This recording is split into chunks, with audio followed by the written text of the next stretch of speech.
Ya. Bueno, en esta oportunidad nos ha tocado a mi compañero y a mí exponer el tema de paciente politraumatizado. Vamos a empezar definiendo lo que es un politrauma, ¿no? Revisando las varias definiciones que hemos encontrado. Hay una escala y en ISS en la que puntúa diferentes medidas en las cuales un puntaje mayor de 16 se le puede designar como un politrauma. También se le designa politrauma a cuando están comprometidas dos o más cavidades corporales. También es politrauma cuando una cavidad o dos o más huesos largos han sido comprometidos.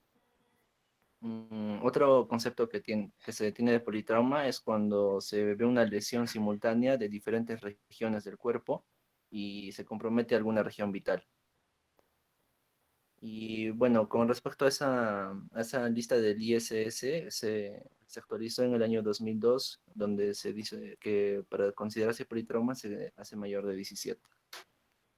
Y bueno, el concepto que se tiene también más actualmente es que dos huesos largos, cuando se comprometen dos huesos largos, cuando hay una lesión grave o al menos otra que tenga un traumatismo más que otra lesión. Bueno, con lo que respecta a enfermedad traumática, el concepto nos dice que es una lesión generada en el organismo tras una aplicación de una fuerza sobre el cuerpo que supera la capacidad de absorción de energía que tiene el cuerpo, ¿no? Más o menos explicado desde el punto de la física, es cuando aplicamos una fuerza que es mayor a la resistencia que tiene nuestro cuerpo y se ve comprometida su arquitectura, su estructura. Bueno, hablando de paciente politraumatizado, vamos a ver cuál es la magnitud que tiene este problema, ¿no? Vemos que la OMS ha determinado que hay 10 millones de heridos y 300.000 muertos por año en el mundo en accidentes de tráfico, que justamente son pacientes politraumatizados. La mortalidad por traumatismo es la primera causa de muerte en menores de 45 años en países ya industrializados. Bueno, se dice que de todos los pacientes politraumatizados, el 12 al 26% son evitables o que se pueden rescatar. Y bueno, la edad media de los éxitos, que es éxitus se refiere a los pacientes politraumatizados que logran recuperarse o que logran salir de la condición, es de 28 años. Bueno, con respecto a la epidemiología del paciente politraumatizado, acá vemos las mayores causas que se han podido registrar, ¿no? En una estimación general se puede decir que el 30,6% de los pacientes politraumatizados son por accidentes de tráfico, el 15,8% son por caídas, el 13,7% es por aplastamientos y 4,6% en caso de quemados. Y bueno, lo que se menciona también es que la lesión principal que encontramos en pacientes politraumatizados que comprometen su vida es el traumatismo encefalocraniano, seguido también de la lesión de dos o más lesiones. Son de los casos que tienen dos o más lesiones que llegan a comprometer la vida. Estos son los más propensos a morir, ¿no? Bueno, acá tenemos un cuadro de la mortalidad, ¿no? De la distribución por causas de mortalidad en pacientes politraumatizados. Como vemos, la mayor causa es generalmente por accidentes de vehículos, ¿no? Accidentes de tráfico. También hay causas importantes como violencia autoinfligida, violencia interpersonal, ahogamientos, incendios, caídas por envenenamiento. Incluso se considera la guerra, ¿no? Como una causa importante de pacientes politraumatizados. Y bueno, otras causas como lo que es ¿no? En pacientes que sufren por cuestiones laborales, sufren aplastamientos, o quizás amputaciones, ¿no? Bueno, acá vemos otro cuadro donde nos explica cómo son las muertes por lesión debido a los accidentes de tráfico, a violencia y a caída, y todo dependiendo de la edad. Como vemos en este cuadro, se han tomado tres estándares, ¿no? El primero son la línea roja son los accidentes de tránsito y como vemos, de acuerdo a la edad, la mayoría de pacientes que llegan politraumatizados por accidente de tráfico oscilan entre los 20 y 25 años. Por violencia, pues también se ve en este periodo de la vida. Y bueno, por lo que respecta a caídas, se hace mayor en lo que son pacientes ancianos, en mayores de 80, entre 80 y 85 años, y principalmente traumatismo encefalocraneano. Acá vemos otro cuadro donde está la distribución de las lesiones potencialmente mortales, donde vemos que las lesiones más comprometedoras son a nivel de la cabeza en un 58%, del tórax casi por igual en un 57%, las extremidades en un 39% y el abdomen en un 25%. Bueno, tenemos una distribución de la mortalidad en los pacientes politraumatizados que se le denomina trimodal, que trata principalmente en tres picos, ¿no? En tres momentos en los cuales un paciente puede llegar a morir. El primer pico es la mortalidad inmediata o in situ, que es en pacientes que en el momento que han sufrido el politraumatismo llegan a morir, ¿no? Que es mayormente el 50%. Y bueno, la forma de actuar frente a esto es solamente la prevención, ¿no? Porque más no se puede hacer. Estos pacientes mueren prácticamente en el acto. Bueno, el segundo pico de mortalidad es en la mortalidad precoz, que es de 3 a 4 horas o hasta 2 a 3 días después del incidente, ¿no? Y bueno, de estos, el 30% le competiría la atención al sistema de atención integral del traumatizado, que es donde podemos actuar rápido, donde nos compete actuar rápidamente. Y bueno, el tercer pico de mortalidad ya son las muertes tardías, que son ya después de días a semanas del incidente, que corresponde a un 20-30%. Y bueno, esto ya depende de la calidad y rapidez de las medidas de resucitación que disponga el paciente, ¿no?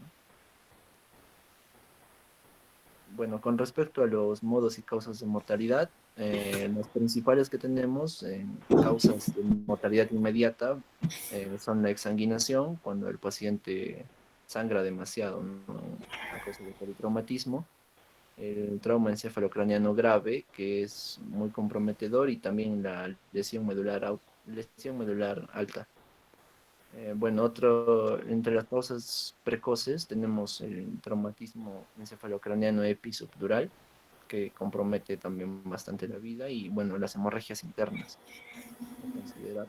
Y bueno, en las causas tardías de los pacientes politraumatizados está la sepsis y el síndrome de disfunción multiorgánica, que se puede dar después de tiempo, ya no de forma tardía al evento. Bueno, otras causas también de mortalidad en estos pacientes es la falta del control de la vía aérea, ¿no? Que es importante en los pacientes politraumatizados.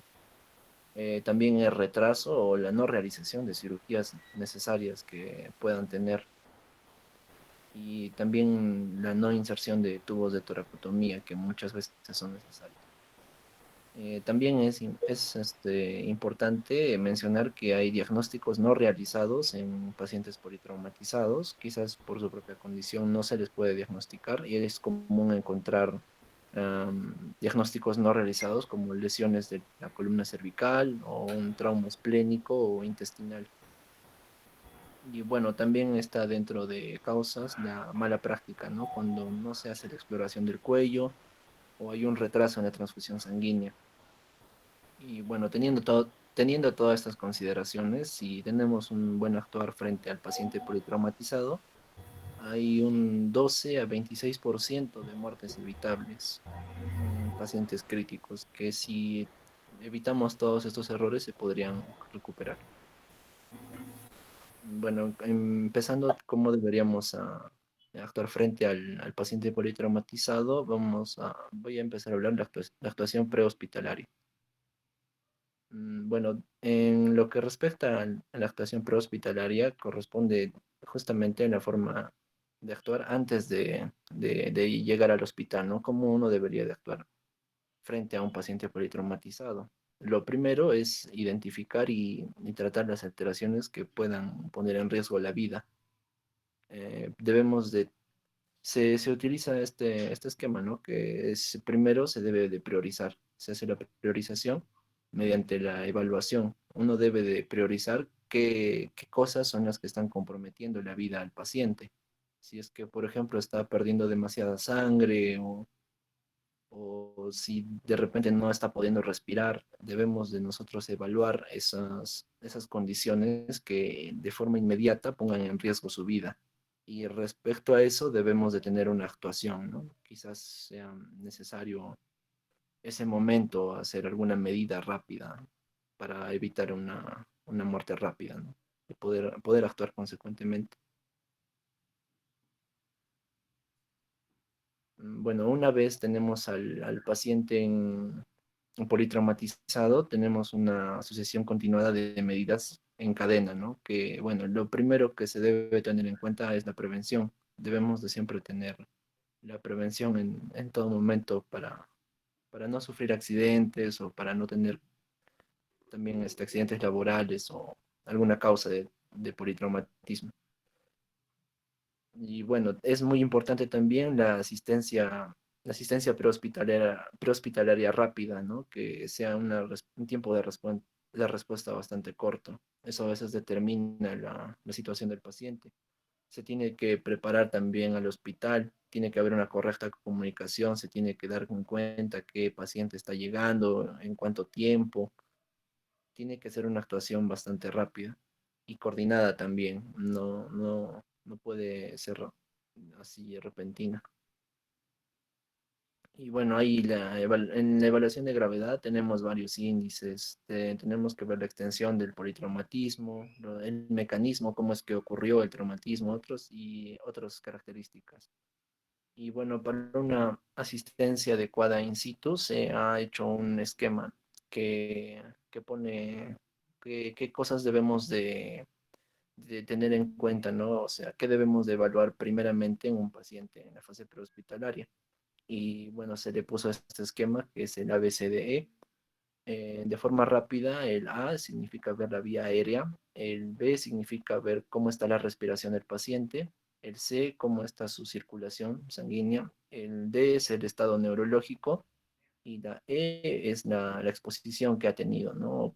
¿Cuál ha sido el agente causante por el cual está politraumatizado? Bueno, es también importante tener la información, ¿no? De cuál ha sido la causa o el mecanismo de la situación del paciente.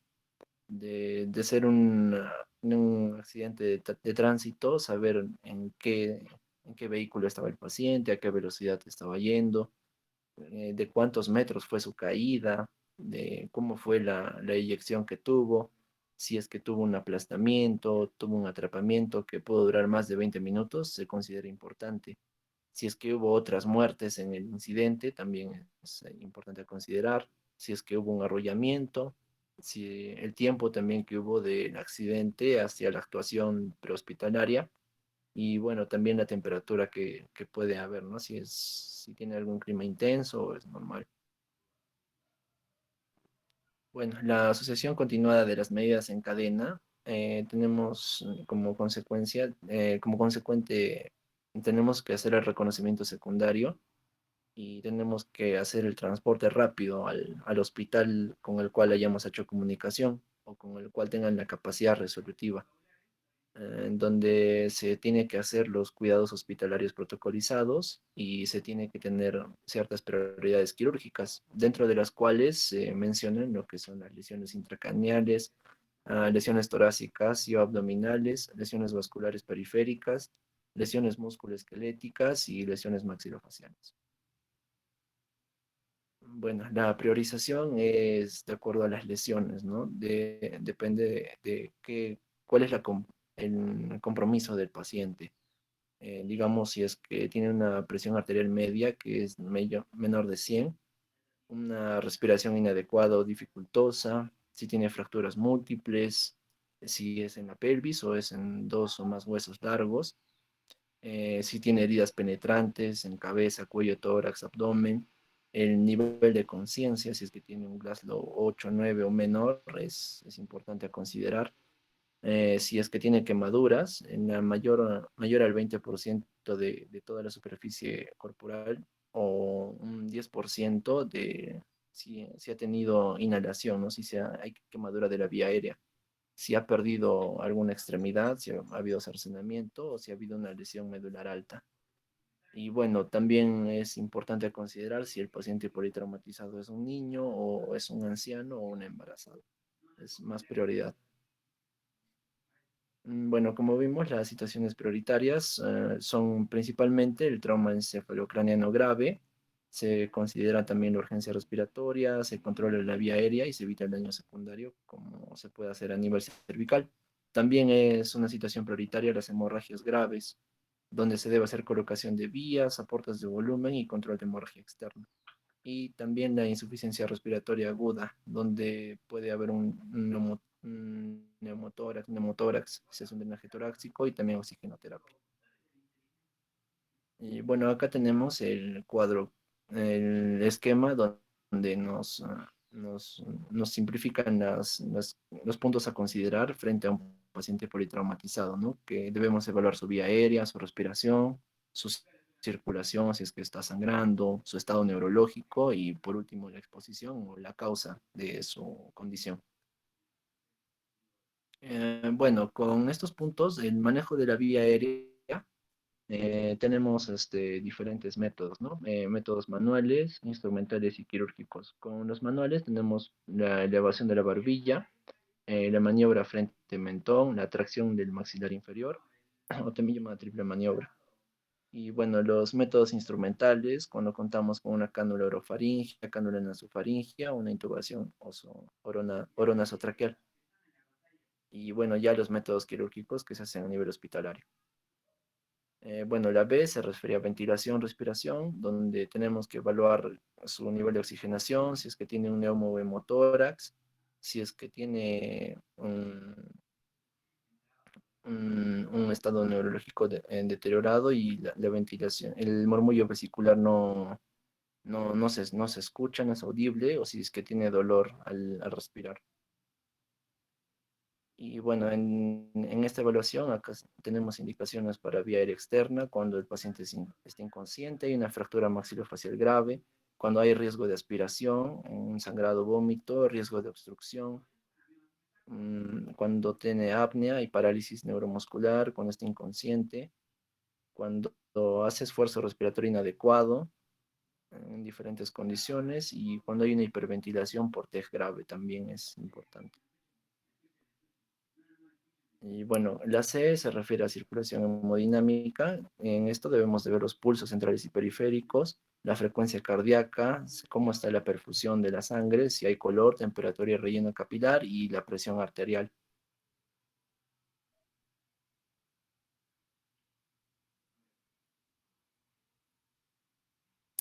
Continuando con la exposición, también en la circulación lo que tenemos que ver es a ese nivel, si el paciente al medir la presión arterial, si está hipotenso o está en shock. Otro también hay que ver, en este caso, si el paciente presenta hemorragias externas. En este caso, si el paciente presenta hemorragia potencialmente mortal, nosotros tenemos que actuar inmediatamente. En este caso, tenemos que hacer una combinación de presión manual, ya sea con ayuda de gasas. También podemos comprimir la zona donde discurre el vaso que está supuestamente causante de la hemorragia. También podemos ayudarnos con torniquetes, como se usa en la imagen, en la región superior, donde se encuentra la hemorragia, o incluso, si no tenemos un torniquete, podemos usar el manguito con el que vemos la presión para poder generar como un torniquete a ese nivel. Siguiente, por favor. También a nivel de la circulación, tenemos que colocar el acceso venoso. En este caso, tenemos que colocarle un acceso venoso, dos catéteres intravenoso de diámetro grande, 16 calibre o más, y de paso tenemos que aprovechar para sacar una muestra sanguínea. En esa muestra sanguínea, nosotros tenemos que tipificar la sangre y ver la coincidencia cruzada. Todo esto para de una vez ver si va a necesitar transfusión sanguínea. Siguiente, por favor. En el caso de que el paciente presente signos de shock hipovolémico, nosotros tenemos que saber reconocer este shock hipovolémico. Uno, sabiendo si es compensado o si es descompensado. En el caso de que esté compensado, sobre todo la sintomatología va a ser aumento de la frecuencia cardíaca y los signos periféricos de baja perfusión. En el shock descompensado ya vamos a encontrar la presión arterial baja.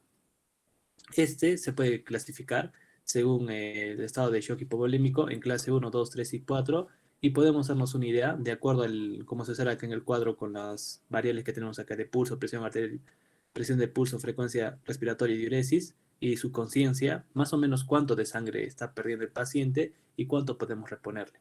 Siguiente, por favor.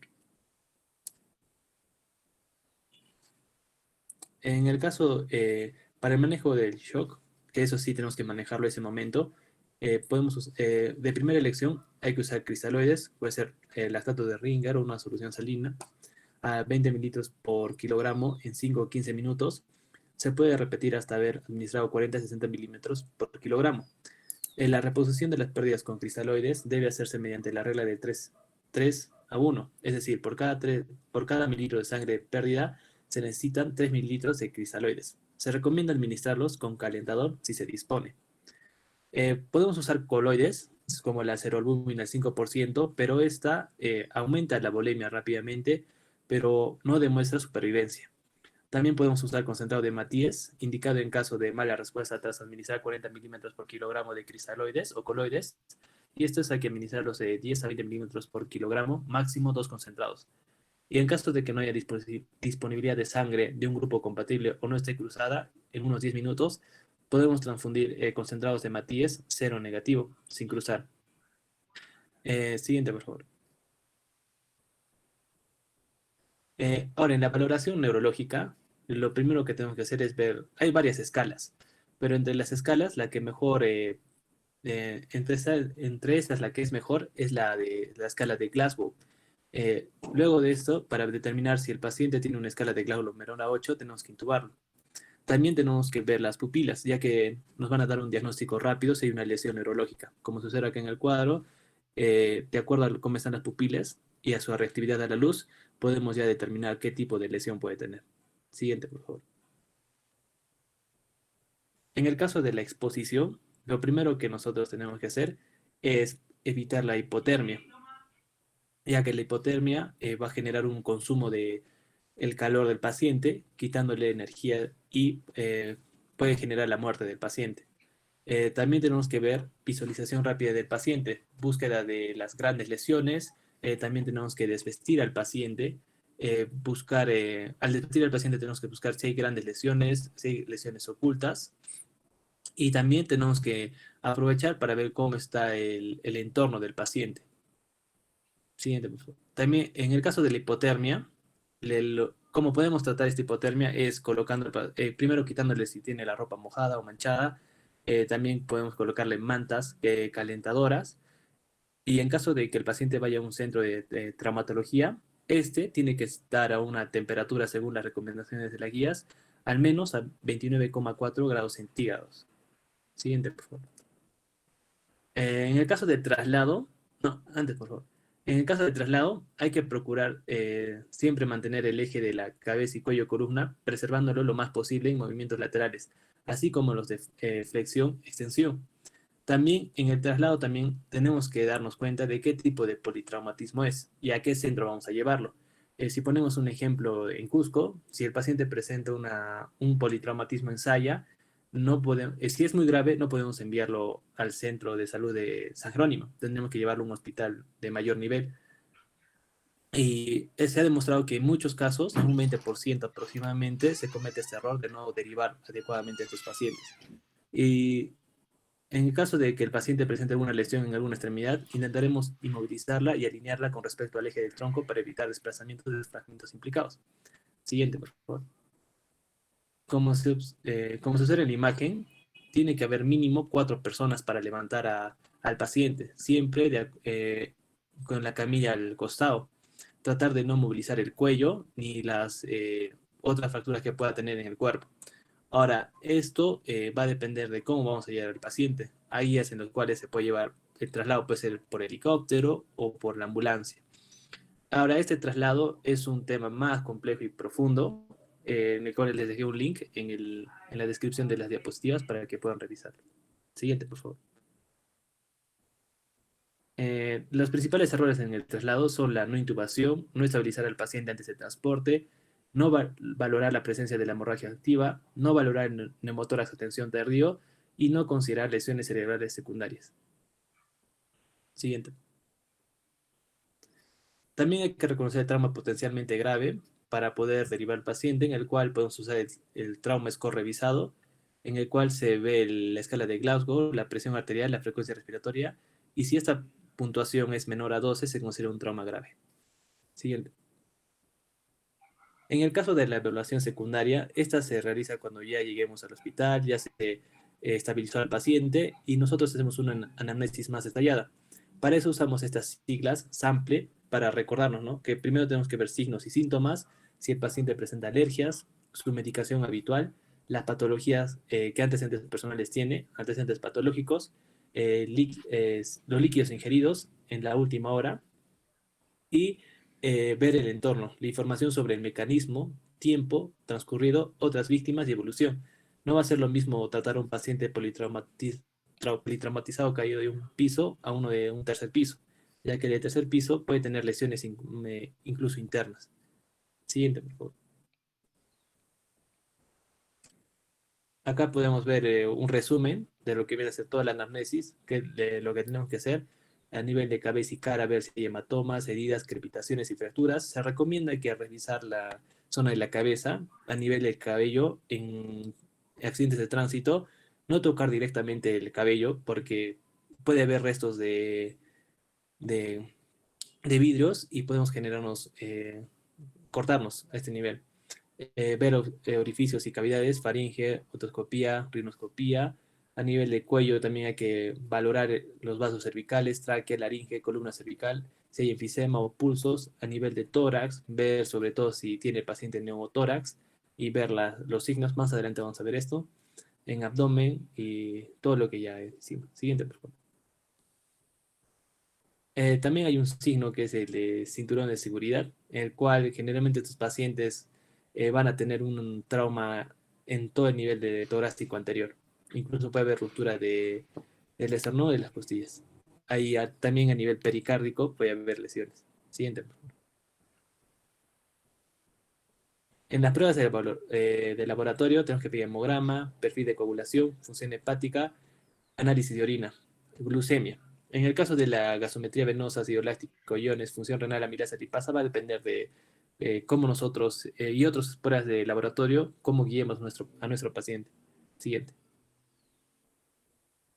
En la imagenología es importante lo que viene a ser la radiografía. Sí o sí tenemos que pedir una radiografía lateral cervical, cervical para valorar el cuello. Caso contrario, no se puede descartar si hay una lesión a ese nivel. En el caso del ECOFAS, se hace a nivel que se usa es una ecografía enfocada para trauma, que es una parte esencial de la encuesta en la circulación primaria en pacientes inestables. Sobre todo vamos a ver la cavidad intraabdominal para detectar líquidos o a nivel pericárdico para ver si hay hemopericardio. La tomografía, esta vamos a usarla solamente si es muy necesario hacerlo en el paciente, ya que esta no debe retrasar la transferencia en situaciones en las que el paciente requiere sí o sí atención más alta. Siguiente, por favor. En el caso de tratamiento, antes de empezar cualquier tratamiento, tenemos que detectar cualquier lesión de riesgo inminente de muerte. En lo que les dije en el examen físico, tenemos que descartar si hay contusión pulmonar bilateral, Ahí está toda la sintomatología y los signos. Va a haber dificultad respiratoria progresiva, hemoptisis, dolor preurítico, hipofonesis con crepitantes y matidez en la percusión. Tenemos que ver tórax inestable o Bolet-Costat, que es múltiples fracturas a nivel de las costillas que va a impedir la respiración del paciente y potencialmente mortal. Tenemos que diagnosticar un taponamiento cardíaco. Esto a través de, en este caso, si se sospecha, tenemos que pedir un EKG, en el cual vamos a ver lo que viene a ser la alternancia eléctrica, el, el las señales eléctricas van a estar disminuidas y la frecuencia cardíaca se elevada. También podemos verlo a través de la clínica, que va a ser la tríada de Beck, ingurgitación yugular, ruidos cardíacos amortiguados e hipotensión. Y también podemos ver el signo de Kussmaul, que es el aumento de la presión venosa en inspiración. O también podemos ver el famoso pulso paradójico, que es el descenso de la presión arterial en inspiración. También tenemos que descartar que no tenga neumotoras atención, que es diagnóstico es clínico. Se sospecha en paciente con diestrés, desviación de tráquea, ingurgitación yugular, hiperdistensión, hipertimpanismo, ausencia de ruidos respiratorios del emisoras afecto y desplazamiento de tonos cardíacos. Por eso se le pide la placa también. Podemos descartar varias de esas patologías. Y también tenemos que descartar un hemotórax masivo. Hay que hacer una revaluación periódica ante cualquier deterioro clínico del paciente. Luego de esto, el tratamiento ya va a ser, en el politraumatizado ya va a ser dirigido según la especialidad requerida a los diagnósticos que nosotros estemos dando en ese momento. Eso sería todo.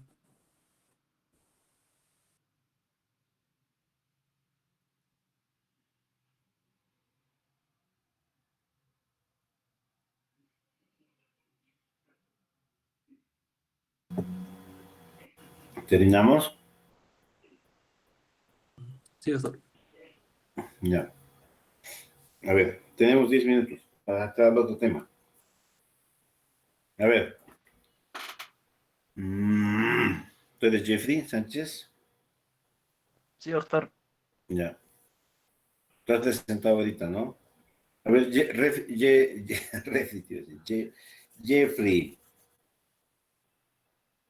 en los exámenes de laboratorio dices que hay que pedir examen de orina. ¿Cuál es la causa, motivo, razón, circunstancia? ¿Es Eh, necesario? Doctor, bueno, como dijo mi compañero, el examen de orina no es de prioridad. Eso depende ya de una situación específica del paciente, ¿no? Bueno, quizás se pediría un examen de orina en un trauma renal o en otra situación, pero en general no es imprescindible. Está bien, pero acabas de decir trauma renal. Gonzalo, solo porque estás Gonzalo y mi sobrino se llama Gonzalo, así que estás muerto, Gonzalo. Gonzalo, Sí, doctor. ya.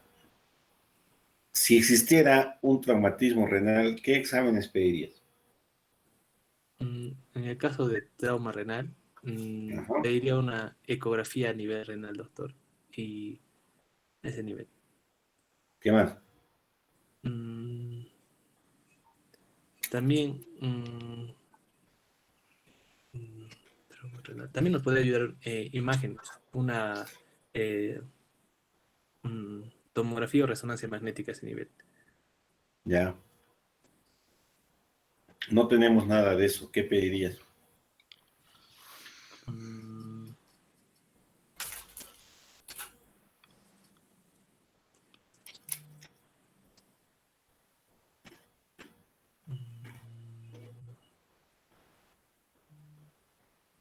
un examen de Aló. orina también nos puede ayudar, doctor, para ver si hay hematuria a ese nivel.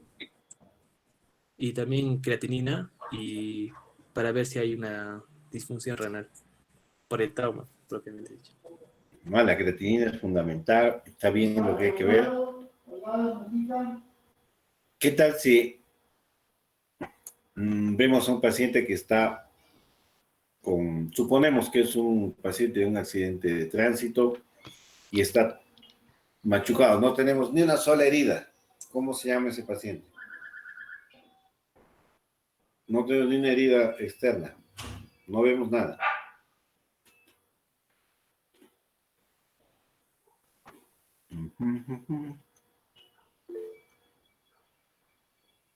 Muy bien, Eduardo. Ese es el paciente policontuso. Un paciente policontuso puede ser tan grave como un paciente politraumatizado. Jeffrey.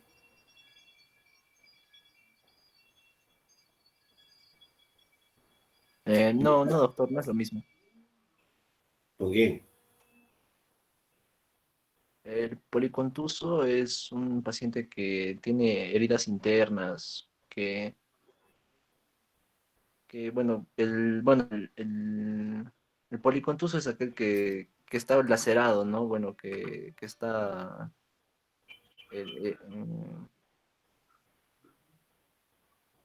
que tiene lesiones superficiales, ¿no? Y el politraumatizado es el que tiene varias regiones del cuerpo comprometidas o está comprometida su función vital, principalmente. A ver, si yo te pongo en el supuesto caso, dice que la definición de politraumatizado es aquel paciente que tiene dos o más cavidades comprometidas, ¿verdad? Mira, si nos ponemos a pensar que yo soy un peleador de artes marciales capacitado, soy, no sé, 20º Dan negro, y te metes a pelear conmigo. Y como yo soy un peleador, entonces voy a ocuparme en darte golpes al cuerpo. Pam, pam, pam. Nada de la cara, porque si no me vas a llevar a la comisaría. Y te comienza a golpear el cuerpo. Y de pronto tú caes al piso y no te levantas. ¿Qué haces? ¿Qué es lo que estás pensando? A ver, tus compañeros, ¿qué pensarían? Vamos, ¿dónde está la lista? Me encanta la lista. La lista, la lista, la lista, la lista. Ya, a ver. ¿Cuál? A ver. ¿Por qué has aparecido Hanna? Acá estás Hanna, ya ver. Hanna, dale. Hanna. Doctor, ¿Qué harías con ese paciente a quien yo lo he golpeado? Le he hecho leña. Pobre Jeffrey lo he dejado, pero peor que... Ya, casi iba a decir una mala palabra, ya. no sé, doctor, un examen de imagen, tal vez una ecografía para ver si hay daño en órgano cerrado. Claro, Mm, definitivamente. Mira, el politraumatizado evidentemente es un paciente que tú lo puedes ver porque está sangrando, no tiene un brazo, etcétera. Perfecto. Pero el policontuso puede ser un paciente 100.000 veces más peligroso porque te estás confiando en que ese policontuso no tiene ninguna herida. Entonces, va, que esperen, ¿no? Yo pude haberle reventado el hígado, pude haber hecho un traumatismo renal por golpe, pude ocasionarle también una fractura de costilla, que esa fractura de costilla me está haciendo un hemotórax. Entonces, las dos patologías son de siempre y hay que tener mucho cuidado. A ver, después decían acá, cuando un paciente por un accidente de tránsito dice que no le puedes tocar la cabeza porque puede tener vidrios, entonces, ¿cómo lo evaluamos? Le decimos a él que se toque, tócate y búscate si tienes vidrios. Según lo que leí, doctor, en esa guía, decía que hay que tener cuidado al evaluar la cabeza con los vidrios. Entonces, en este caso, podemos hacer un lavado superficial para sacar cualquier resto de vidrios. Y si tú crees que puedas mover un vidrio que se ha clavado ahí, no, no sé, Ah, no. no, se refería, creo que el artículo, a pequeños vidrios que podría generar los daños al oído. Ah, bueno, pero de todas maneras tienes que pasar la mano nomás, pues. En todo caso, uno se calza dos guantes y con mucho cuidado va moviendo la cabeza, nada más. No hay que hacer presión, sino muy suavemente hay que escoger, pero tienes que buscar, porque de repente ese videcito está produciendo una hemorragia que está permanente, permanente, permanente, y se tiene que hacer. Ya, doctor. Hablamos del torniquete, un torniquete, ¿cuánto tiempo debe estar ajustado? ¿Quién quiere contestar? Cualquiera. Ya, Orlando, estás acá, en mi pantalla. Fatal por ti. Orlando. Doctor, buenas tardes. Sí, Hola, doctor. Orlando. Aproximadamente, doctor, más o menos 30 minutos, ya que si pasar ese tiempo se produciría una lesión de necrosis a nivel distal de la lesión. Estamos haciendo torniquete. ¿Alguien ha entrado a una cirugía de traumatología? No, doctor. No. ¿Alguien tiene un familiar traumatólogo?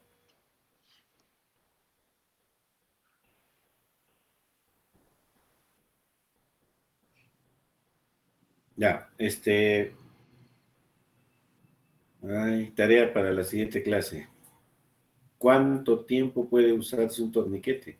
Hay torniquetes de múltiples maneras, pero el torniquete, ¿qué tal si tiene, como decía vuestro compañero, tienes que evacuar al paciente desde, no sé, desde media ruta de Sicuani para acá?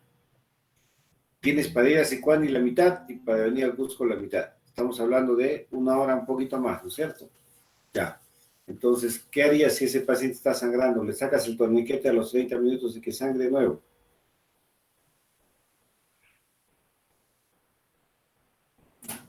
¿Qué hacemos con el torniquete?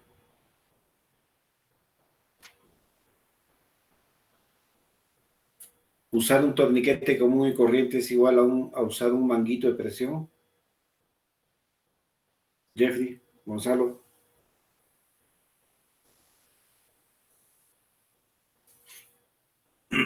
El mango de presión es un manguito que tiene una característica especial que podemos ir soltando gradualmente. El torniquete podemos soltarlo también gradualmente y debemos soltarlo gradualmente. Por eso es que cuando se empieza una cirugía se pregunta, ¿qué hora es? Hora de inicio, listo. ¿A qué hora hemos puesto torniquete? Tal hora y se va controlando. Y se va a ir soltando ese torniquete, pero no se lo puede retirar. Es imposible retirar, no se puede. Estábamos hablando, a ver, acá creo que Gonzalo o Jeffrey habló y dijo, si tenemos una lesión por atricción, ¿cuánto es el tiempo que debemos considerar para que exista daño en ese tejido por atricción?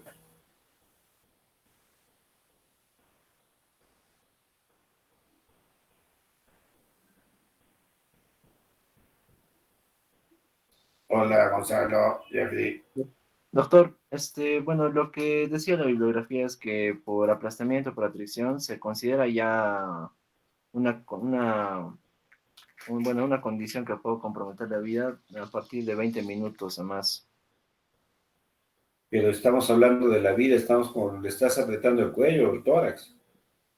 Y si fuera un miembro, También, doctor, porque cuando tienes un miembro aplastado por mucho tiempo, bueno, hay exceso de rabdomiólisis, no se mueren las células y liberarían demasiado potasio y podría haber un paro cardíaco también.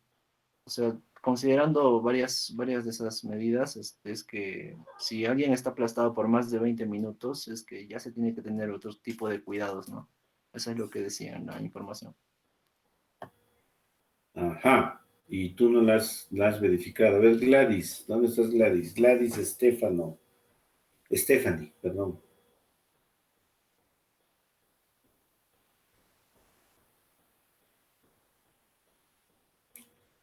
Gladys, a la una. Doctor, disculpe, lo que pasa es que están taladrando todo mi edificio y no lo logro escuchar bien. ¿Están qué? Están Están que taladrando. construyen Ya, acá ya, todo mi edificio. ya. No lo escucho bien. Entonces, abajo de Gladys está en la lista Hanna. Pucha, qué suertuda que eres, Hanna, ya. A ver,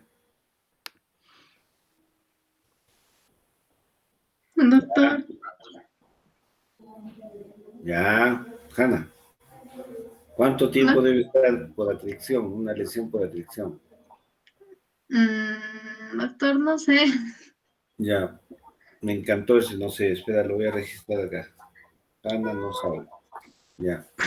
A ver, vamos a ir por mujeres. Ya nos estamos pasando, tenemos un tema que hablar. y estamos acá dando vueltas. Ustedes preparan sus temas, ¿ah? Porque les cuento que de lo que les estoy preguntando, les voy a pedir el examen también. Karen, Presente, doctor. hoy es una tarde de damas. Ya, Karen, a ver, dime una cosa. ¿Estás de acuerdo con lo que dijo nuestro compañero, que cuando existe una fricción se libera potasio y puede producir un paro cardíaco?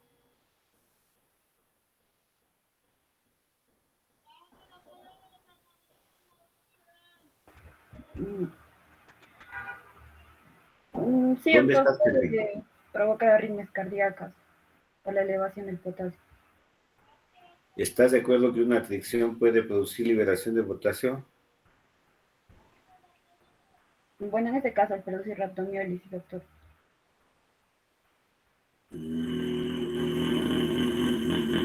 A ver, muchachos, estamos hablando que si es que tuviéramos pues una fricción a repetición, a golpes y demás, donde se genere potasio y que se libere, sí, pero si estamos hablando de una fricción que supuestamente es una fricción que ha caído algo encima de nuestro brazo, eso no nos va a producir pues una liberación de potasio. Y el daño que puede ahí a producirse, ¿cuál sería? El más grande todavía, más grande que la liberación del potasio. ¿Quién sabe? Después de Un Karen síndrome viene... compartimental. Claro, pues ese es un síndrome compartimental. Ciertamente eso es 10.000 veces más peligroso que la liberación de potasio. El potasio en esa zona tendría pues que ser una lesión como una quemadura, por ejemplo, un gran quemado que tenga gran producción de potasio, pero en una zona, en un brazo, ¿dónde vamos a tener pues tanta liberación de potasio? Tenemos que reorganizar nuestras ideas, hay que enfocarnos, como decir, hay que buscar la prioridad, hay que buscar qué se debe hacer. Entonces, si nosotros un ejemplo, pensándolo como nos ha dicho nuestro compañero, que es una lesión por atricción en el brazo, en el antebrazo izquierdo, entonces automáticamente a ese paciente tengo que hacerle una valoración de potasio, tengo que de repente sustituirle electrolitos. No, ¿no es cierto? A ese paciente lo primero que tengo que hacer es una valoración de la perfusión sanguínea, tiene que haber una buena circulación sanguínea. Si no, ese paciente va a perder el brazo. Antes del infarto se le va a ir su brazo. Y cuando le saques el brazo, recién le va a venir el infarto, pero de susto y de cólera.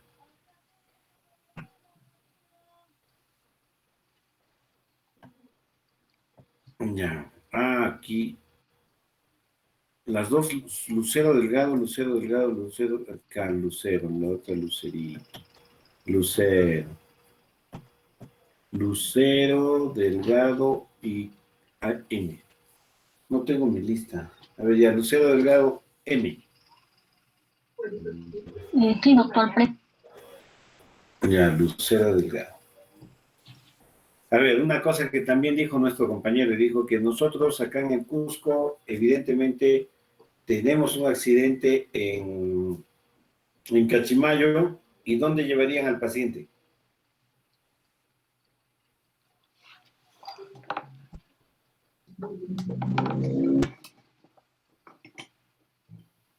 ¿Dónde lo llevan al paciente? De Cachimayo, doctor, dependiendo la gravedad del paciente, tal vez podríamos transferirlo, ¿no? Se trata de un accidente menor, pues a una posta cercana, ¿no? Pero si es un accidente ya muy fuerte, tal vez podríamos llevarlo al hospital regional, ¿no? Que sería lo más cercano. A ver, ¿y por qué no al Antonio Lorena, si estamos cerca? De Cachimayo, doctor, está más lejos. Cachimayo, el que se va hacia Anta, eso es Cachimayo. Ya, doctor, pensé que estaba hablando por San Sebastián.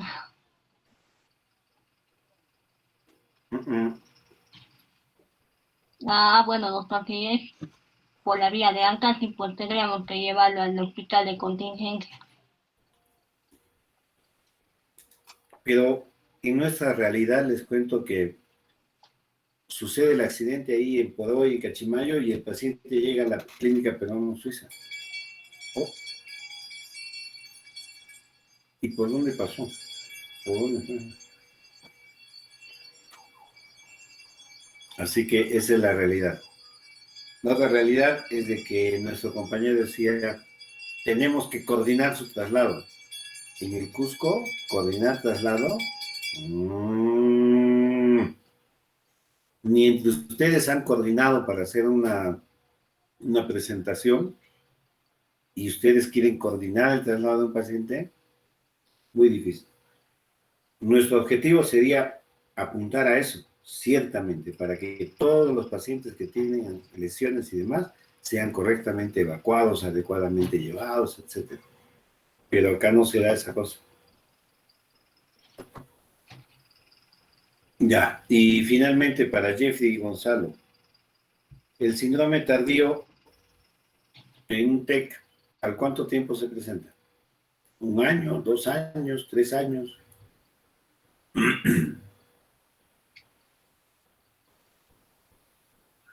Vayan poniendo las otras diapositivas. Jeffrey, Gonzalo, ¿están ahí? Creo que no. Bueno. Ya ve. Sí, doctor, pero no sé a cuánto tiempo exactamente se ve el síndrome por TEC. ¿Cuánto vas a considerar pues que es tardío?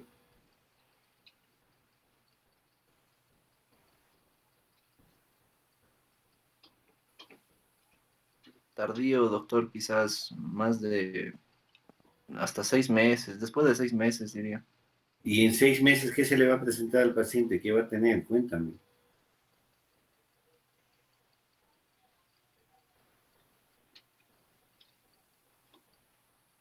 Una hemorragia Puede tener, subaraquedea. doctor, ¿Qué puede tener? sí, puede tener síntomas más leves, ¿no? Una cefalea, quizás un temblor, alguna secuela neurológica. Estamos hablando de que en el síndrome, si no se evalúa, el paciente va a estar en una situación crítica. Eso es lo que ustedes han Puede dado a ser, doctor. entender, porque si nos hubieran dicho, en el síndrome tardío puede presentar secuelas que son menores y caracterizadas por algunas cosas, pero ya tenemos que ajustar algunas cosas, ¿no? No, ustedes no deben confiarse con lo que está en la literatura. Busquen, no solo busquen una literatura, hay tanta literatura, busquen, hablen, hagan, conversen. Necesitamos avanzar. Justamente por eso es que lo que yo quiero es hacer siempre después de la presentación un conversatorio.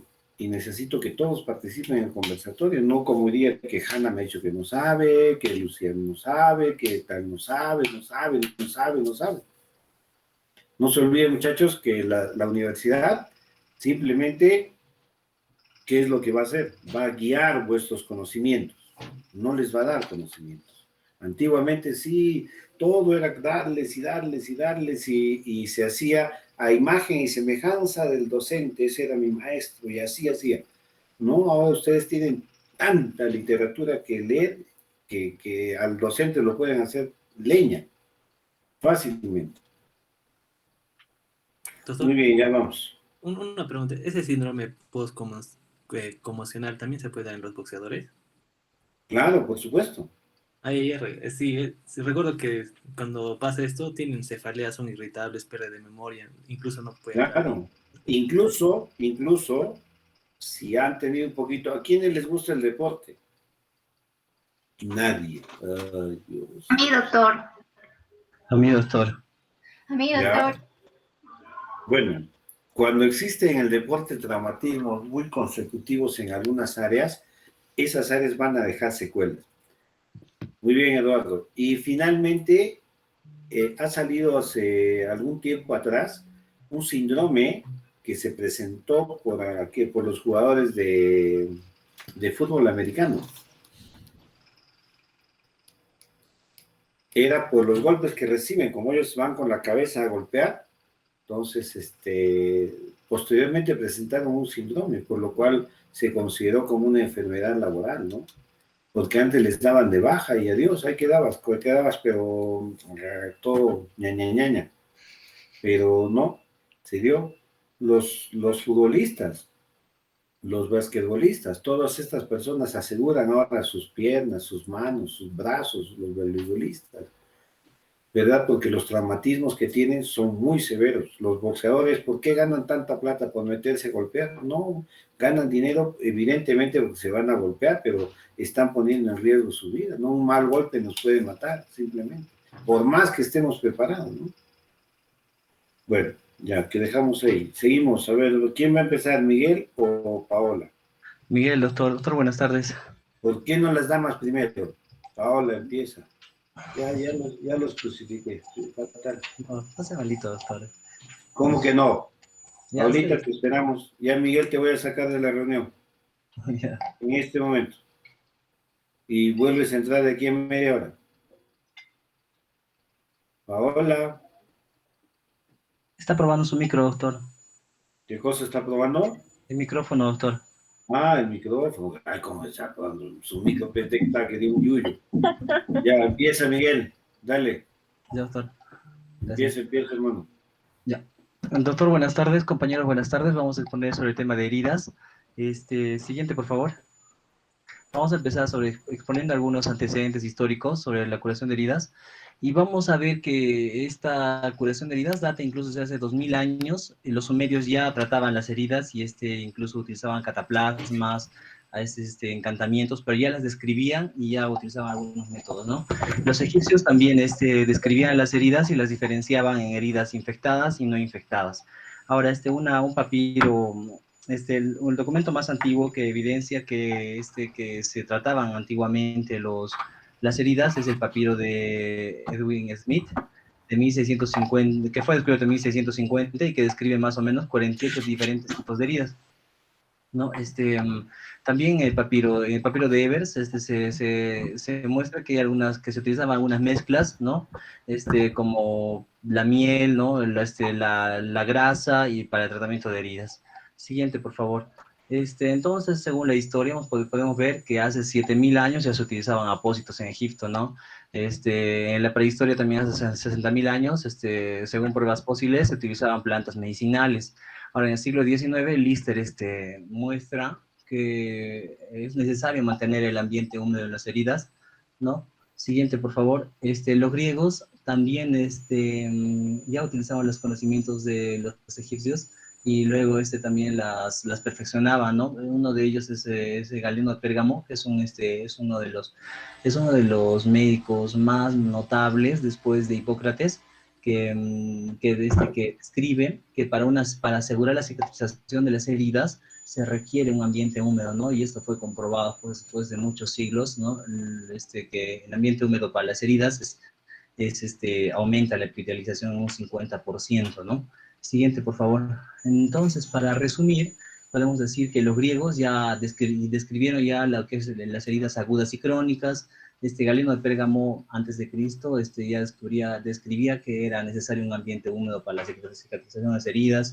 Ignaz Semmelweis descubre que las heridas se infectan y esto va a ser un factor de mortalidad muy alto, ¿no? Lo que va a determinar la fiebre puerperal, ¿no? Y Luis Pasteur va a descubrir en 1800 que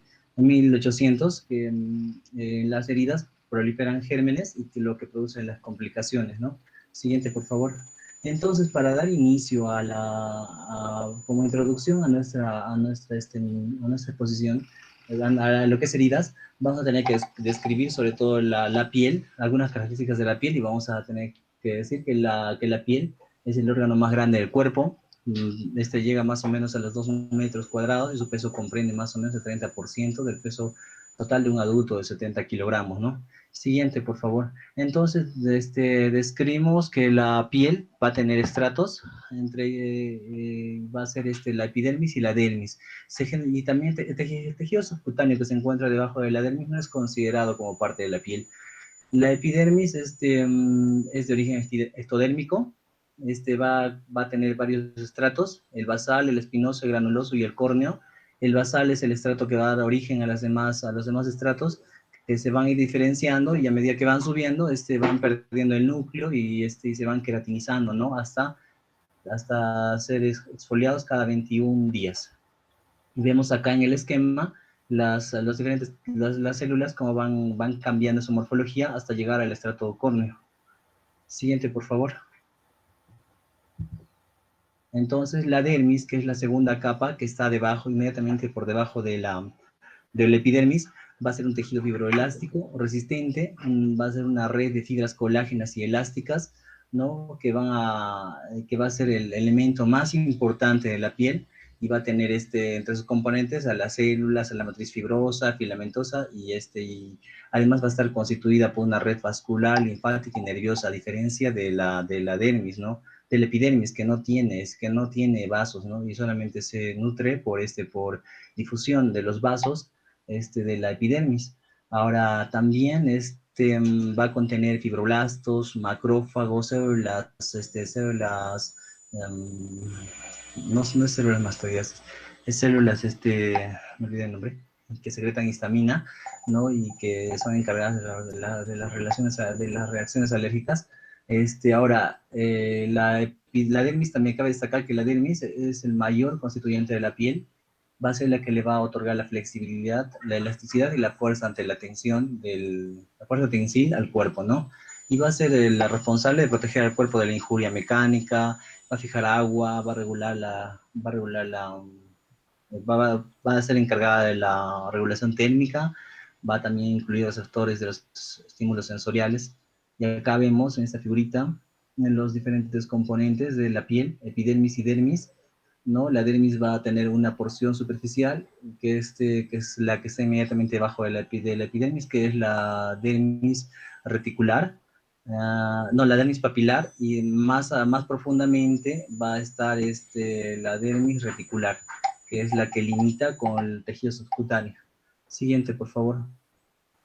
Entonces, la hipodermis o tejido subcutáneo, que no es parte de la piel, no se considera parte de la piel, simplemente es un tejido que está por debajo de la piel, va a tener la función de aislamiento, ¿no? Del cuerpo, aislamiento térmico y mecánico, ¿no? También va a ser una fuente, además en esta se van a encontrar más vasos y nervios, va a permitir la movilidad o el desplazamiento de la piel entre las superficies óseas, músculo, ¿no? Y eso, ¿no? Y va a tener un efecto, además va a ser la encargada de darle forma al cuerpo, ¿no? Va a ser la encargada de modelar los contornos del cuerpo.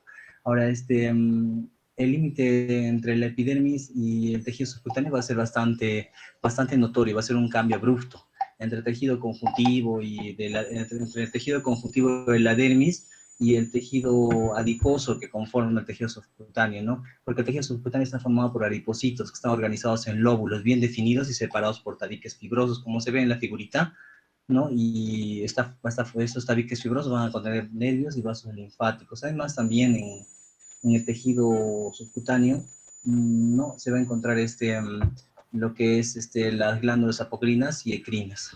Siguiente, por favor. Entonces, entrando a lo que es heridas, vamos a tener la definición, que es una herida, va a ser una pérdida de la continuidad de la piel o de la mucosa, producido por un agente físico o químico y que es resultado de un accidente o traumatismo, más no de una enfermedad, ¿no? Y acá vemos en la figurita los diferentes tipos, ¿no? De heridas, pues de acuerdo al objeto que la produzca, ¿no? Y de acuerdo al resultado también, ¿no? Vemos acá y la siguiente posición la vamos a definir. Siguiente, por favor. Entonces, las heridas pueden tener diferente etiología. Entre ellos puede ser producida por un agente perforante, por ejemplo, ¿no? Que va a determinar al final la morfología de la herida, como se ve acá en el gráfico. Va a producir heridas punzantes, ¿no? Un agente perforante como por ejemplo un destornillador, un clavo, van a producir esa morfología, ¿no? Esa herida así con bordes definidos, ¿no? Ahora un agente cortante como es un agente que tenga un filo como un cuchillo u otros, o un sable, digamos, va a ser una herida también diferente, ¿no? Hasta una hoja de papel o un pedazo de vidrio van a producir este tipo de cortes, ¿no? Entonces, de acuerdo a la etiología, pueden ser perforantes, cortantes. Ahora, un agente que combine lo que es una herida cortante y perforante va a ser un agente cortante como un puñal, un cuchillo, ¿no? También va a depender de la forma en la que se inflija el daño, ¿no? La lesión. Ahora, un agente contundente va a ser como, por ejemplo, aquellos que no tengan filo, como un martillo, puede ser también una roca, no tienen filo y no producen producen una herida cerrada, tipo cerrado, o sea, la lesión va a ser interna y no va a haber una herida así visible, ¿no? También las heridas pueden ser producidas por proyectiles de arma de fuego y esto va a depender mucho de las características del arma, ¿no? Siguiente, por favor. Entonces vamos a clasificar las heridas de acuerdo a, a lo que es el aspecto de las heridas. En contusas no van a tener bordes netos, ¿no? Las cortantes van a tener bordes netos, visibles. El contuso cortante, una combinación de ambos, ¿no? Ahora, la punzante va a ser producida por un arma blanca, como es un cuchillo. Ahora, la atrición va a ser producida, una herida por atrición, esa queda producida por un aplastamiento de un segmento corporal. Generalmente es una extremidad. Una abulsión va a ser el arrancamiento, amputación, la extirpación de un segmento del cuerpo, ¿no? En el que se va a perder una parte del cuerpo. Puede ser, por ejemplo, generalmente de la falange de la mano, ¿no? Eso sería una herida por abulsión. Ahora, un colgajo va a ser una herida que se produce por la aplicación de una fuerza tangencial que deja unida a la herida por su base, no solamente por un extremo, ¿no? Como vamos a ver en la siguiente figura. Ahora, siguiente, por favor. Bien. Acá vamos a ver, por ejemplo, la herida por amputación, que es la herida por abulsión, ¿no? Amputación, abulsión o arrancamiento, en el que se pierde un segmento de una falange de la mano. Ahora acá vemos también la herida por abulsión, ¿no? En la que se ve que hay un pedazo de piel que está unida solamente por un extremo, ¿no? Ahora, la lesión por aplastamiento o por atrición, ¿no? No, por aplastamiento no es abulsión, es por aplastamiento. Ahora vemos una herida punzante producida por un cuerpo con filo, ¿no? Ahora, una herida por abrasión, que se produce cuando el cuerpo se lesiona por fricción con otro cuerpo, ¿no? Más áspero y duro y que deja algunas partes lesionadas y otras sanas, ¿no? Ahora, siguiente, por favor.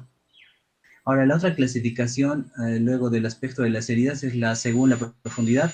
Vamos a ver que pueden ser superficiales, de espesor parcial o de espesor completo, que van a involucrar estructuras más profundas y que van a dejar cicatriz a la curación, ¿no? Entonces, cuando son superficiales, solo van a afectar la epidermis y generalmente son aquellas heridas que son por erosión nada más, ¿no? O incluso pueden ser por abrasión. Que se producen por fricción o escoriación, ¿no? Como un arañazo puede ser, por ejemplo.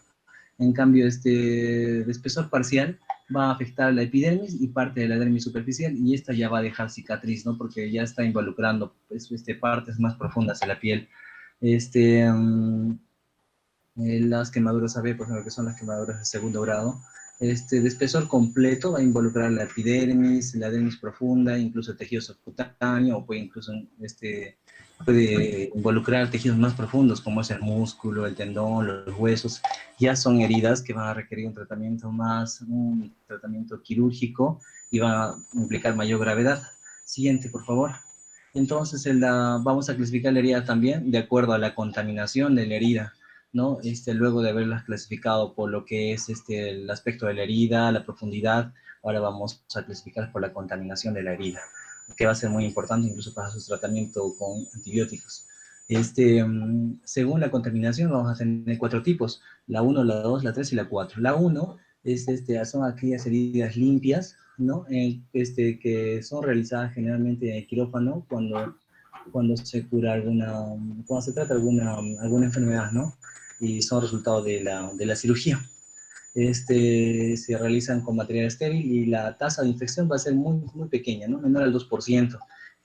Como por ejemplo, ¿dónde están esas heridas limpias? En la mastectomía, en la tiroidectomía, en la parotomía exploratoria, ¿no? El segundo tipo de heridas son las heridas limpias contaminadas, ¿no? Que se realizan en un medio controlado con material estéril, pero sin embargo, durante la cirugía se puede realizar una apertura del tracto respiratorio, digestivo, urinario, la vía biliar, que va a contaminar la herida. Esta va a tener una mayor tasa de infección, que se da entre un 5 a 10%. Ejemplos de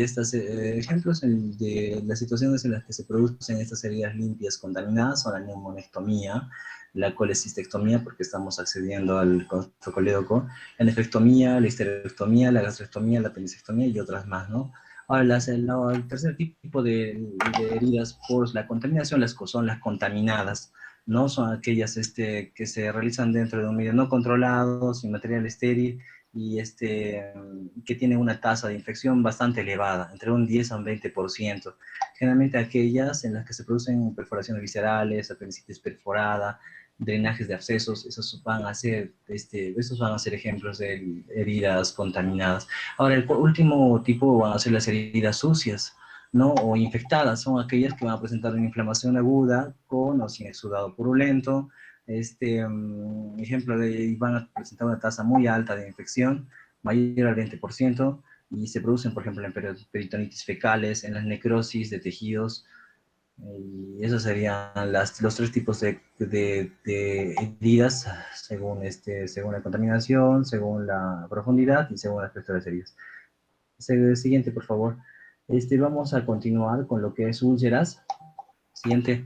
Las úlceras, vamos a tener las úlceras por presión, que son bastante frecuentes, que se producen, que van a ser de origen isquémico y se producen. Y estas úlceras se producen porque la piel que está entre una prominencia ósea y una superficie, como puede ser la cama o la silla, se ve comprimida y se produce la isquemia de esta porción de piel, lo que produce la necrosis y la muerte celular de ese tejido, ¿no? Y también van a participar en la formación de las úlceras muchos otros factores, como las fuerzas de la presión, que tiene que ser prolongada, porque una úlcera se produce cuando un paciente está bastante tiempo en movilidad, ¿no? Entonces, para que se produzca una úlcera por presión, se requiere que va a ser dependiente del tiempo, ¿no? Si se ejerce bastante presión, por ejemplo, a nivel del sacro, como se ven acá en las figuritas, estos son los puntitos rojos, son las áreas donde generalmente se producen las úlceras por presión, y los puntos y las áreas que presentan mayor tasa de úlceras de presión son el sacro y el talón, ¿no? 32% en el sacro y un 18% en el talón. Entonces va a ser dependiente del tiempo y va a ser dependiente de otros factores, como lo que es, siguiente, por favor, como lo que es sexo, la edad del paciente, como comorbilidades, como la artritis, la diabetes, que van a evitar la cicatrización de las heridas, los traumatismos, la enfermedad cardiovascular, los antecedentes de trombosis venosa profunda, el tabaquismo, la desnutrición va a ser también un factor muy importante para que se formen las úlceras por presión, porque el cuerpo no va a tener las sustancias o vitaminas o proteínas necesarias para poder cicatrizar la herida, ¿no? El sedentarismo también va a ser, y el índice de masa corporal. Cuando un paciente es demasiado obeso o demasiado obeso, entonces la presión sobre los tejidos, sobre la piel va a ser mucho más elevada, ¿no? Siguiente, por favor. Ahora, dentro de la epidemiología, se ha visto que los pacientes que más o menos los pacientes que ingresan al hospital, que entre el 3 al 11% de pacientes que ingresan al hospital van a presentar úlceras por presión. y generalmente, y más o menos cerca del 70% se producen dentro de las 2 primeras semanas, ¿no?, de hospitalización. Ahora, en lo que es la asistencia, cuando un paciente cuando un paciente adulto es tratado en su hogar, ¿no?, son las residencias asistidas, la tasa el riesgo de sufrir de úlceras por presión va a ser mucho más elevado, va a llegar al 9.5%, ¿no? Y va a incrementar la mortalidad del paciente incluso de un 23 al 27%.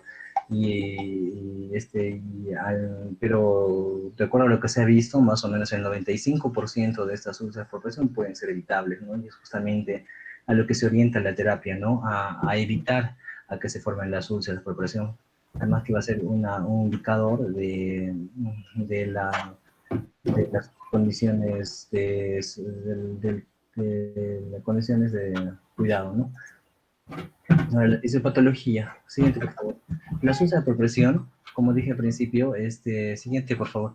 Se va a producir porque una prominencia ósea, como vemos acá en la figura, una prominencia ósea,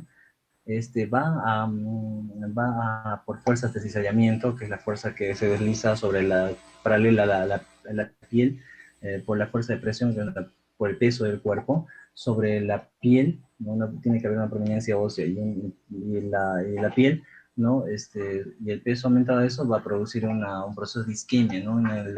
Que es la interrupción de la circulación.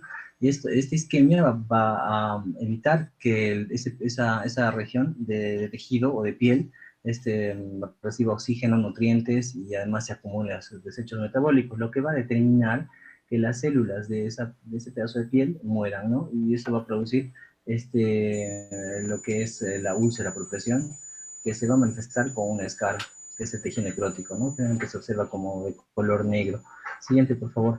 Ahora, los factores que van a contribuir al desarrollo de la úlcera por presión, es la presión, o sea, la fuerza, el peso, la fuerza ejercida en la superficie perpendicular a la piel, ¿no? Que es debido a la gravedad, y va a provocar ese aplastamiento sobre el tejido, y que va a fluir al flujo sanguíneo, ¿no? Ahora, la fricción, que es otra fuerza también tangencial, ¿no? Que va a producir que va a aumentar la humedad, que va a producir el desgarro de la piel, ¿no? Y además esto aumentado a la humedad de la piel, ¿no? Va a producir un almacenamiento, ¿no? Va a alterar el microclima de la piel, produciendo la proliferación microbiana, ¿no? Todo esto, lo que es la presión y la fricción, van a producir un tensamiento vascular, ¿no? Que van a determinar que no haya, que la perfusión sanguínea disminuya, ¿no? Ahora, dentro de los factores de riesgo, siguiente, por favor, se van a encontrar los fisiopatológicos, los derivados de tratamiento, los situacionales y los del entorno. Entonces, dentro de los factores fisiopatológicos vamos a encontrar que van a estar determinados, o sea, los factores de riesgo que nos van a predisponer a la formación de úlceras van a ser el envejecimiento, ¿no?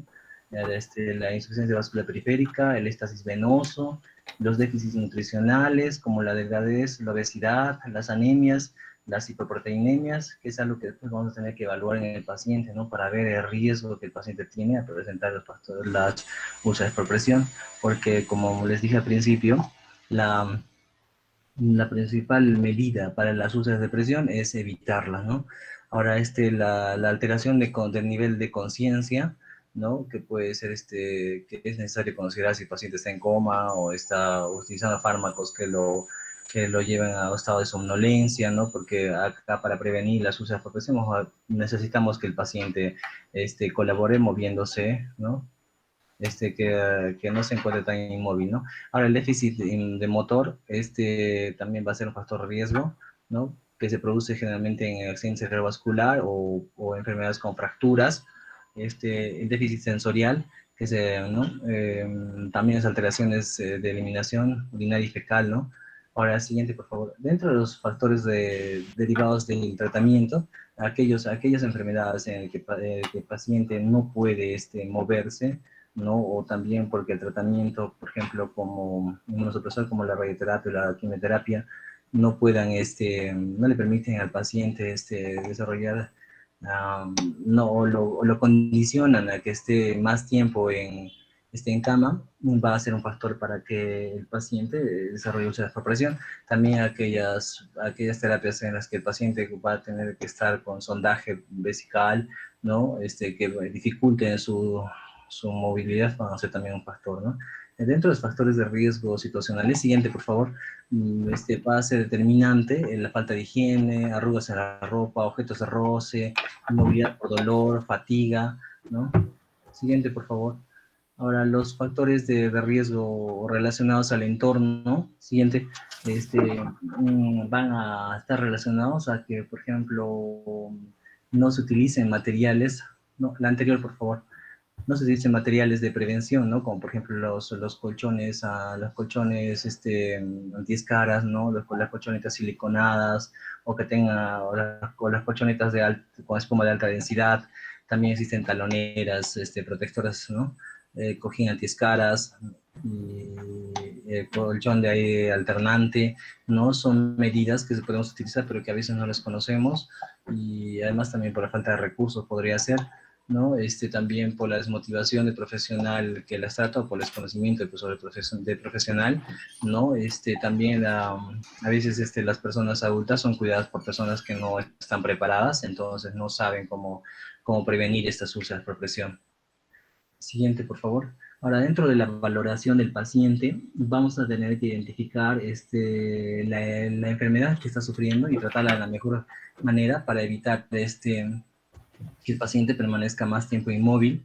Además, tratar las enfermedades psicosociales que podría tener, ¿no? O tratar el dolor de manera adecuada, producida por la patología de base, porque hemos visto que el dolor va a ser una causa importante para que el paciente se mantenga inmóvil, ¿no? Y la úlcera por presión justamente se produce porque el paciente se mantiene en posiciones fijas durante mucho tiempo, ¿no? Ahora, para evaluar al paciente, para ver si el paciente, para ver el riesgo que tiene de presentar úlceras por presión, vamos a recurrir a la escala de Norton, que es la escala que presenta mayor sensibilidad y más especificidad a comparación de la escala de Braden. Ahora, siguiente, por favor. Dentro de la escala de Norton vamos a ver que hay 5 variables que consideramos para ver si un paciente tiene una alta probabilidad de sufrir escalas, úlceras por presión. Mientras más bajo, mientras un menor puntaje obtenga en esta escala, en la escala del Norton, el paciente va a tener mayor riesgo de sufrir una úlcera por presión. Entonces vemos acá en la escala de Norton que se evalúa el estado físico, el estado mental, la movilidad, la actividad y la incontinencia. Si tiene un valor alto, entonces este paciente va a tener menor probabilidad de presentar úlceras por presión. Siguiente, por favor.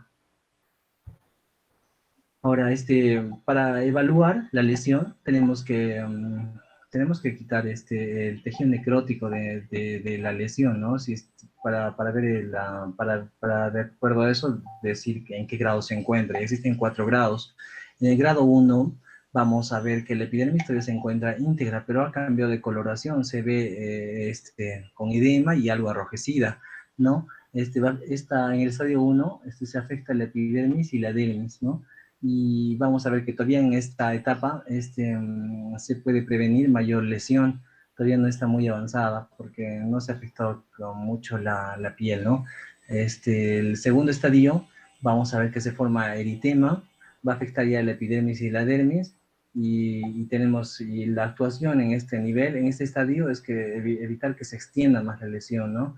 Ahora, en lo que es el estadio 3, vemos que el tejido celular subcutáneo ya está afectado, se forman plistenas, ¿no? Y como sabemos, las plistenas son ampollas menores a 0.5 centímetros, la herida ya se ve arrojecida, se ve en tejido ya desvitalizado o necrótico, ¿no? Y ya se afecta hasta el tejido subcutáneo, ¿no? Como dije.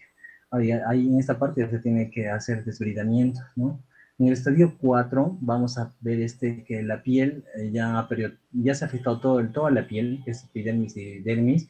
También se ha afectado el tejido subcutáneo y puede estar afectando incluso tejido muscular, hueso y va a ser muy importante desbridar en este momento, ¿no? Ya la afectación es bastante grave, incluso vamos a tener que utilizar profilaxis con antibióticos. Siguiente, por favor. Esta es otra diapositiva en la que vamos a mostrar de manera un poquito más, con otros gráficos, lo que es la afectación de la piel, ¿no? En grado 1 vemos que solamente un enrojecimiento con eritema, en grado 2 vemos que ya afectación del epidermis y la dermis, en grado 3 ya está afectando a lo que es el tejido celular subcutáneo, y en grado 4 ya vemos ya que está afectando a lo que es el hueso, al músculo, y es una afectación mucho más grave y requiere una atención mucho más estricta. Siguiente, por favor. Entonces, no toda herida que veamos o toda lesión va a ser una úlcera cutánea, no una úlcera por presión, una úlcera por presión. Entonces tenemos que hacer un diagnóstico diferencial. ¿Qué otras patologías nos producen úlcera por presión? Las venosas, las patologías venosas, las arteriales isquémicas, las neuropáticas, por ejemplo, en la diabetes, ¿no?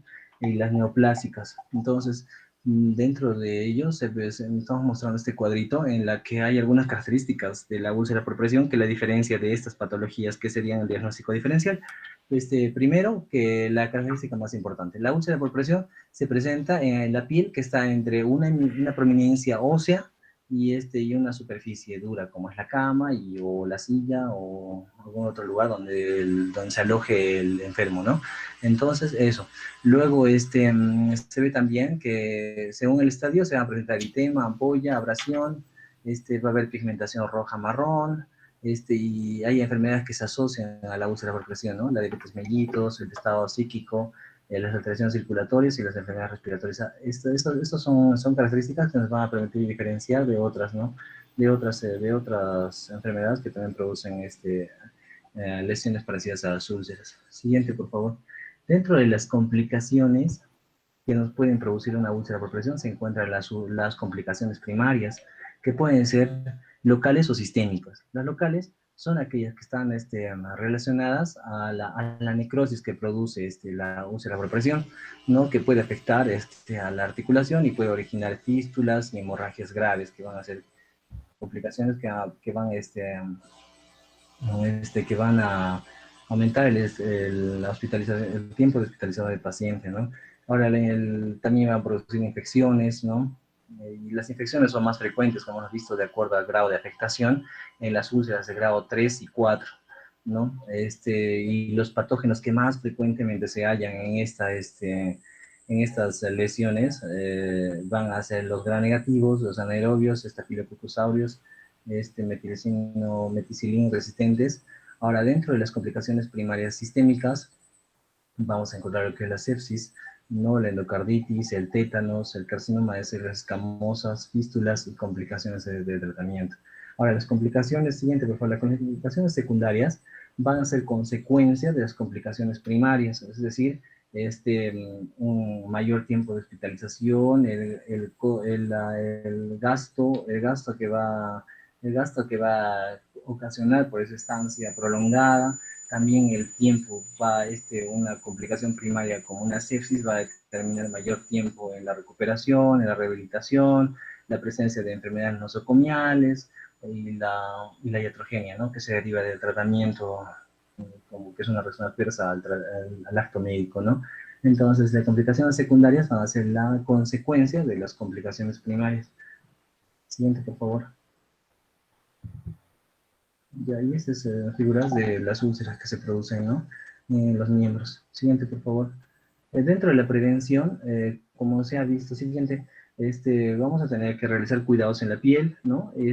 ¿Cómo se realiza eso? Hay que estar revisando al paciente constantemente, por lo menos cada 2 horas, y cuando se realiza el lavado de la piel hay que realizarlo con jabones neutros, evitando la resequedad de la piel.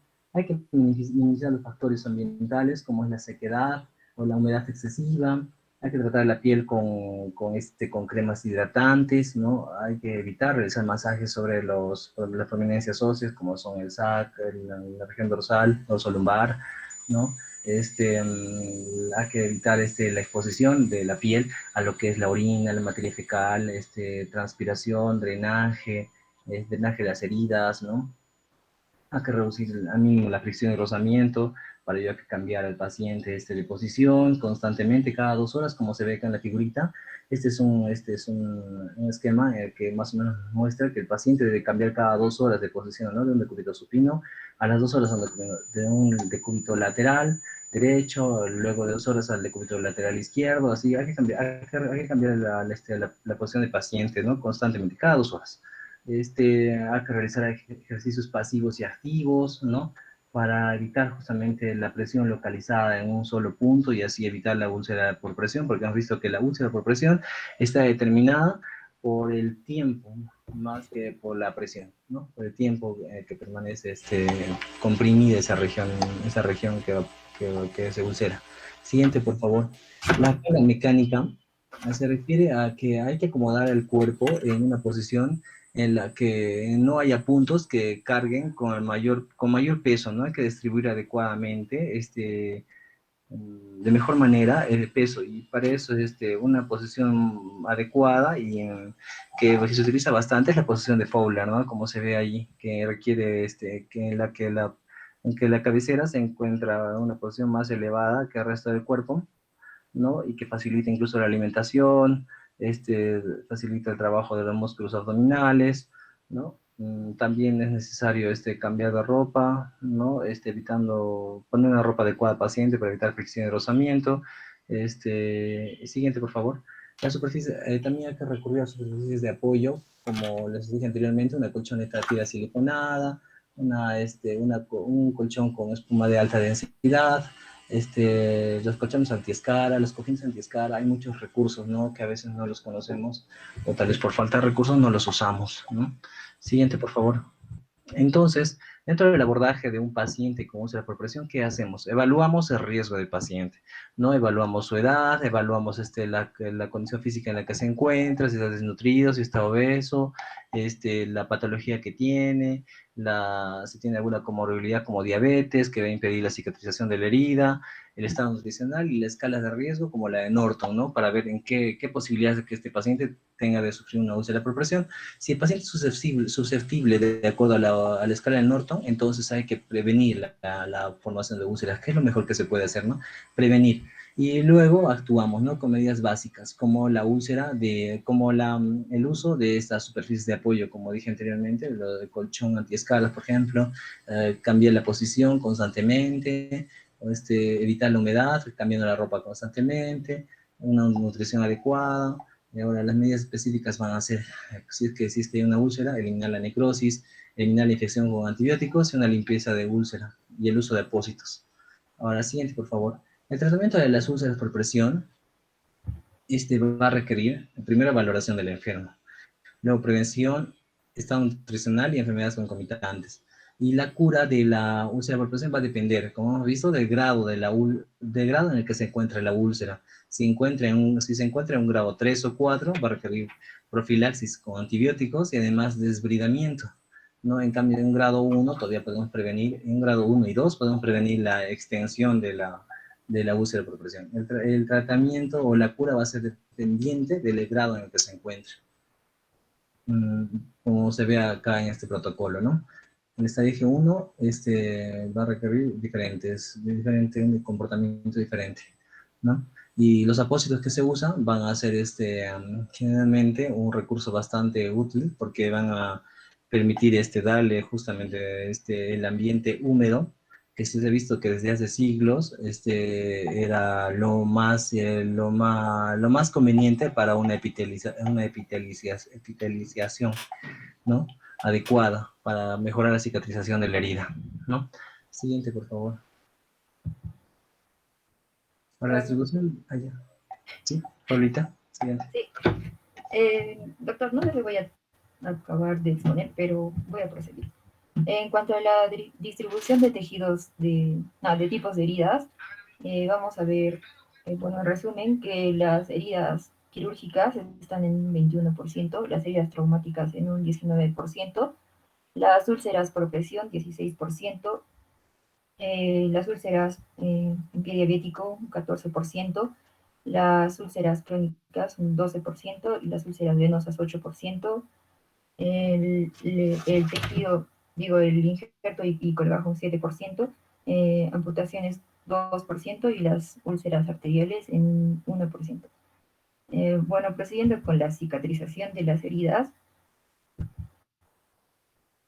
vamos a ver que esta tiene fases, 3 fases. La primera fase es la fase inflamatoria, en la que se da en 0 a 3 días, bueno, en alguna literatura nos dice de 0 a 4, se presenta vasodilatación que incrementa el flujo sanguíneo, con ello calor, rubor, dolor, edema y pérdida de la función. Es importante saber que en esta fase de inflamación y hemostasia ocurre la formación del trombo. En la fase 2 proliferativa de 0, digo de 3 o 4 o a 14 días, es también llamada la fase de reparación o de granulación. Ocurre la máxima vascularización que requiere la herida para que haya una buena perfusión. La herida comienza a cicatrizar, hay angiogénesis, reconstrucción y epitelización y contracción de la herida. En la fase 3 de maduración, que va entre 1 a 2 años, hasta que desaparezca o se maximice se minimice la cicatriz, es también llamada la fase de remodelación, en la cual la cicatriz que ha proliferado sobre todo fibroblastos se contrae, ¿no? Hay un remodelamiento de la matriz de colágeno y cambia de una disposición de fibrillas aleatorias a una disposición de fibrillas más organizadas. Acá tenemos una imagen donde podemos ver el tiempo de la inflamación, la proliferación y la maduración y sus principales células. En la inflamación, las células principales que vemos son en el momento de la hemostasia, bueno, el control de sangrado, en las plaquetas, en la formación de la barrera inflamatoria, podemos ver polimorfonucleares, neutrófilos y macrófagos. En la proliferación, en la fase de la proliferación, principalmente vemos fibroblastos, al igual que en la fase de maduración, solo que en la fase de proliferación hay una síntesis de colágeno, bueno, la transición, ¿no? del tipo 3 al tipo 1 y posteriormente en la maduración vamos a tener en mayor cantidad la de tipo 1 y también, bueno, fibroblastos. En cuanto a los tipos de cicatrización, vamos a poder dividirlo en 4 por intenciones: primera, segunda, tercera y hasta una cuarta intención. Bueno, lo que vemos en la imagen es en la parte derecha la curación por primera intención, donde vemos, bueno, la formación de costra, neutrófilos, coágulo, bueno, las 24 horas, ¿no? Esta vendría a ser la fase inflamatoria. La fase 2, de 3 a 7, o algunas literaturas de 3 a 14, vamos a ver tejido de granulación, macrófagos, fibroblastos y capilares nuevos. Después ya en la fase de semanas después, en la fase de maduración y la unión fibrosa, ¿no? Donde se forma ya una cicatriz.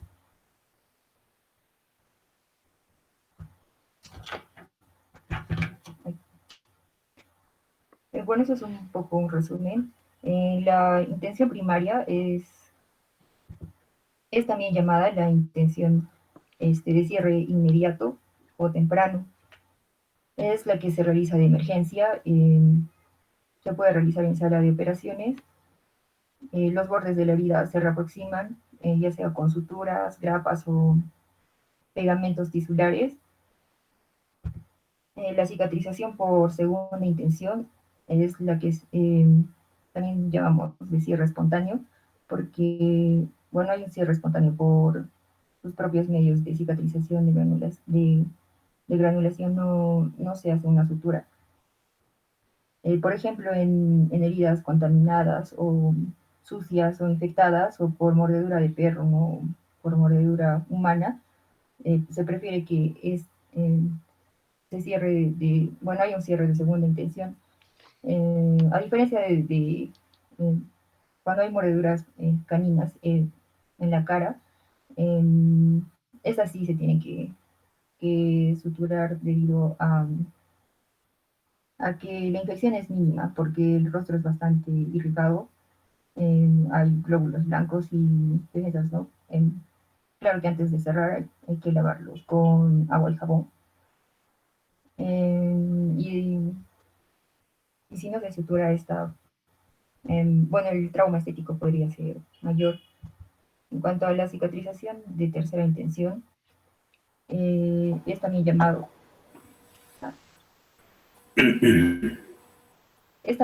el cierre tardío o también llamado cierre diferido.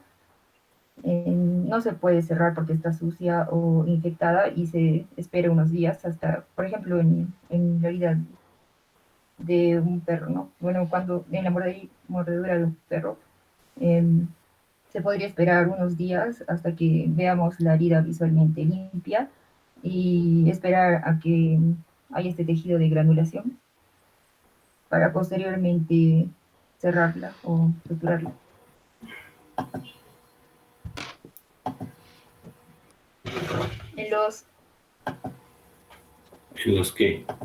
En los factores que afectan la cicatrización de heridas, vamos a ver los sistémicos y los locales.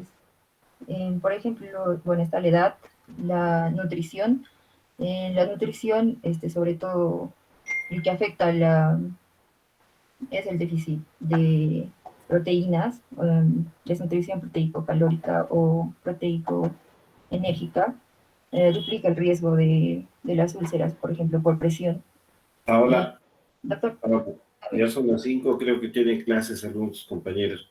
Vamos a terminar esta disertación en la siguiente clase. Igual que hoy día empezamos temprano y podemos avanzar. No se olviden preparar, por favor, conversatorios. No se olviden preparar conversatorios. Lean, estudien, pídanles a sus compañeros que les hagan llegar las diapositivas, estudienlas, revísenlas, hablen, pregúntenles a los compañeros, háganos leña. Listo. Gracias, doctor. Hasta luego. Ha sido un placer. Gracias, doctor. Buenas tardes. Cuento 3, el que se